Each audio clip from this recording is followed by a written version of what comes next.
today's video, meron akong beetroot. So, ayan. Cook na to. Luto na to. Nabili ko sa NTUC. Naghahanap kasi ako ng yung hindi sana luto. Ako na lang sana magluluto kasi wala akong nakita.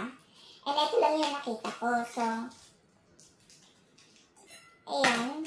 Ito try natin. Kukuha lang ako ng maliit.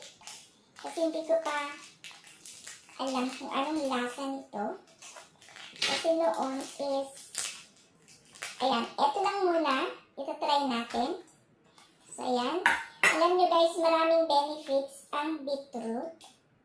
Dapat, mas maganda to pag empty stomach.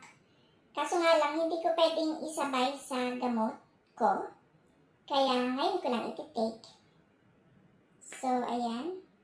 Hindi na natin paiinitin. So, kainin na lang natin na ganito, no?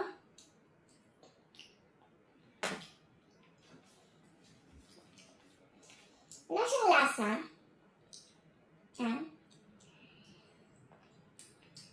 Mas okay siya pagluto. Pagka pala hindi siya luto, meron kang matitikman na parang yung may aftertaste siya. Kasi na-try ko yung yung hindi siya luto, yung ginawang juice. Hindi ko gusto, hindi ko mainom. So ito, okay naman pala siya. Makakain mo. Ayan. So maraming benefits ang beetroot.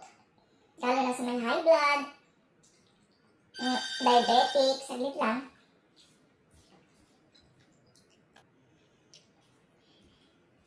Pasaway yun, nag-doorbell na hindi naman sa amin. So ayan, ano yung sinasabi ko kanina? Marami siyang benefits, so i-search nyo na lang. So ayan. Masarap din to sa vegetable salad. Okay lang pala siya.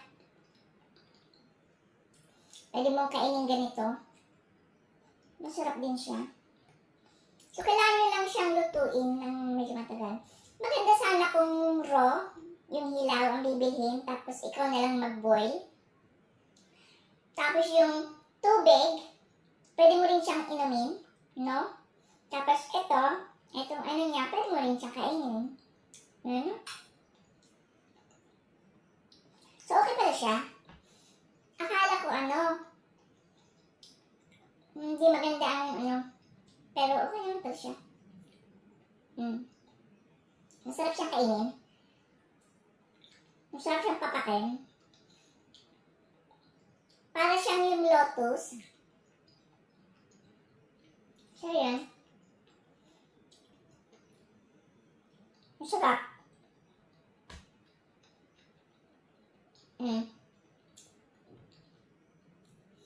Okay naman pala siya.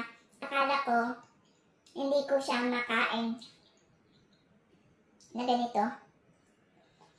Kaya nagtimpla ko ng kape.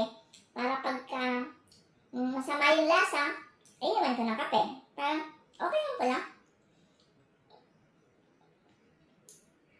Pwede yung papakin. Diba?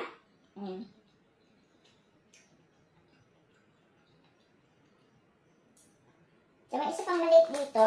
Kainin natin yung isa pang maliit.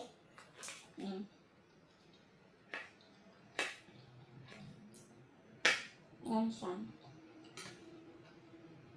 Bukas naman yung iba. Or, the following day, ganun. Hindi mo lang pwede kumain ng marami. Mabibigla ka. Maganda rin to sa exercise. Pag nag-exercise ka. Yan. Or before ka mag-exercise para may energy ka.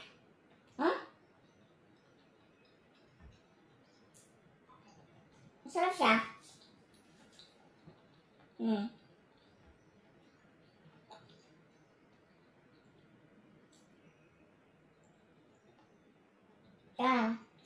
Mas maganda pagka empty stomach daw.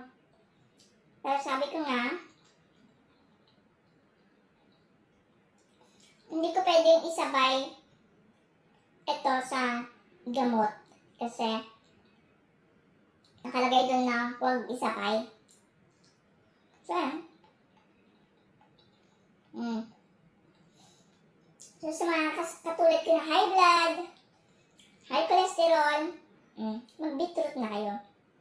Meron din nabibiling beetroot capsule, pero wala pang nakita sa sa Watson. Naghanap ako kahapon, wala akong nakita. Mas okay yun kasi inumin mo na lang, di ba?